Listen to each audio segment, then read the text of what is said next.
ایک دن حضرت یونس علیہ السلام اپنی بستی چھوڑ کر روانہ ہو گئے۔ وہ ایک کشتی میں سوار ہوئے، لیکن اچانک سمندر میں شدید طوفان آ گیا۔ تیز ہوائیں، بلند لہریں اور ہر طرف خوف پھیل گیا۔ کشتی والوں نے سوچا کہ کشتی کا بوجھ اب کم کرنا پڑے گا۔ قرعہ اندازی ہوئی اور نام حضرت یونس علیہ السلام کا نکلا۔ بالآخر وہ سمندر میں چلے گئے۔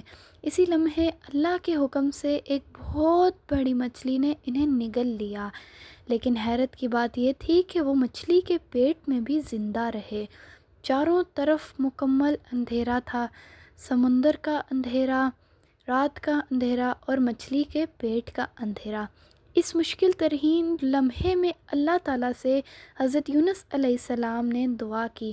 انہوں نے اللہ تعالیٰ کو عاجزی سے پکارا، کہا، لا الہ الا انت سبحانک انی کنت من الظالمین۔ اے اللہ، تیرے سوا کوئی معبود نہیں، تو پاک ہے، بے شک میں ہی خطا کرنے والوں میں سے تھا۔ یہ دعا اندھیروں کو چیرتی ہوئی اللہ کی بارگاہ تک جا پہنچی۔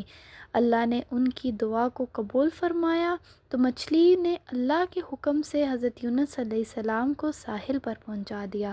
وہ بالکل محفوظ باہر آ گئے۔